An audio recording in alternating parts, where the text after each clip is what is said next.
వస్తే ఎందుకని ఇన్నిసార్లు అడిగితాం. సరే ఎలక్షన్ అయిపోయింది కాబట్టి దాని గురించి డెప్త్కి వెళ్ళదలుచుకోవాలి. దుగ్గరాజు గారు అన్నదాన్ని నేను ఒకటి మాత్రం ఏకీభవించలేదు సాయి గారు. ఆయన కృష్ణా జిల్లాలో 3 నియోజకవర్గాలు మాత్రం ఎస్సీ సామాజిక వర్గ నియోజకవర్గాల్లో ఎడ్జ్ ఉంది బాగా, మిగిలిన దగ్గర అంత లేదు అనేది నేను యాక్సెప్ట్ చేయట్లేదు. ఎందుకంటే ఎస్సీ పెద్ద నియోజకవర్గాలు అందరూ ఎస్సీలు ఉంటారు కదా, మీరు అన్నట్టుగా మెజారిటీ ఎస్సీలు ఉంటారు, మిగిలిన బీసీలు ఓసీలే అదే ఎక్కువ పర్సెంటేజ్, అందరు కలిపితే మిగిలిన ఎక్కువ ఉంటారు. ఇప్పుడు పిఠాపురం ఉంది, కాపులు 70,000 72,000 ఉన్నారు, మిగిలిన అదర్ కమ్యూనిటీస్ 157,000.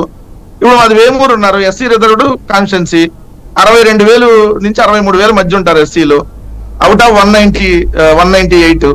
అంటే మిగిలిన అన్ని కమ్యూనిటీలు ఉంటారు కదా. రెండోది, ఒక సామాజిక వర్గం ఓటేస్తే ఏ రాజకీయ పార్టీ అధికారంలో రాలేదు.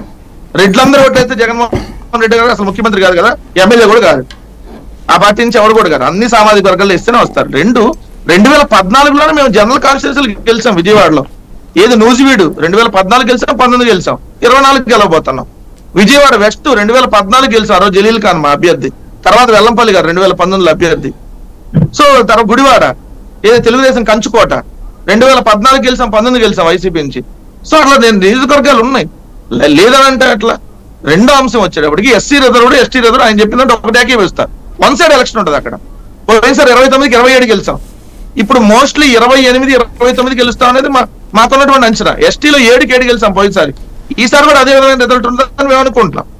రెండు, యూత్ మా వైపు లేరు, అసలు యువత కొత్తగా ఎన్నికైన ఓటర్లు లేరు, వాళ్ళు ఏదో వెల్లువలా వచ్చేసారంటారు. అసలు ఎప్పుడు ఓటు హక్కు వచ్చేసాయి గారు? 18 ఏళ్ళు దాటితే వచ్చింది ఓటు హక్కు. 18 ఏళ్ళు దాటిన వాళ్ళు ఎవరు? ఇంటర్మీడియట్ అయిపోయి డిగ్రీలోకి వచ్చే పిల్లలకు 18 ఏళ్ళు దాటుతాయి. ఇంటర్మీడియట్ సెకండ్ ఇయర్ అయిపోయి degree first year, master second year, ఈ రేంజ్ లో ఉన్న వాళ్ళకి ఓటు హక్కు వచ్చింది. ఫస్ట్ ఫ్రెష్ ఓటర్లు 18, 19, 20 సంవత్సరాలు అంటే అంతే, degree first year second year third year. నిన్నటిదాకా వాళ్ళందరూ అమ్మఒడి తీసుకున్న పిల్లలే కదా సార్. 10-15 వేల రూపాయలు అమ్మఒడి ఇంటర్మీడియట్ పిల్లలకు నిన్నటిదాకా అందిన పిల్లలే. ప్రస్తుత డిగ్రీలో పూర్తి రియంబర్స్మెంట్ అందుకుంటున్న పిల్లలే వాళ్ళందరూ. మరి కొత్త ఓటర్లందరూ మా వైపు ఉంటారు కదా, లాజిక్ మాట్లాడదాం మనం. ఇప్పుడు వాళ్ళందరూ మా మీద వ్యతిరేకంగా వాళ్ళందరూ ఉన్నారని చెప్తుంటే నాకు ఆశ్చర్యం కలుగుతుంది. పవన్ కళ్యాణ్ గారు ఉన్నారు కదా, వాళ్ళకి అయ్యంత డెప్త్ అవగాహన ఉంటుందా?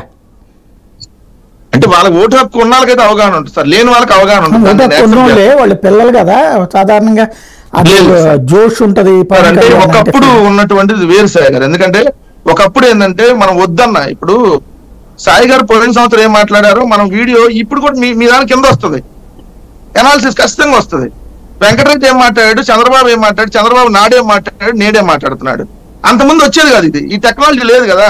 పొద్దున్న ఈనాడు పేపరో లేదంటే అప్పుడు ఉదయం పేపరో ఆ వార్తానో 2004-9 స్టోరీలు మనం చూస్తే ఆ పేపరే చదవాలి, సాయంత్రానికి ఆ పేపర్ ఎక్కడుండో తెలియదు, తెల్లారికి మీరు మర్చిపోతారు, నేను మర్చిపోతాం, సరే గుర్తుండి తెచ్చుకోవాలని గుర్తురాదు, ఎక్కడుందో తెలియదు అది. బట్ ఇప్పుడు మనం వద్దన్న కింద ట్రోల్ అవుతుంది కదా, ఎందుకు మర్చిపోతారు? మనకంటే ఎక్కువ మీరు అన్నట్టుగా ఆ సినిమా అభిమానంతో, ఆ సినిమా పిచ్చి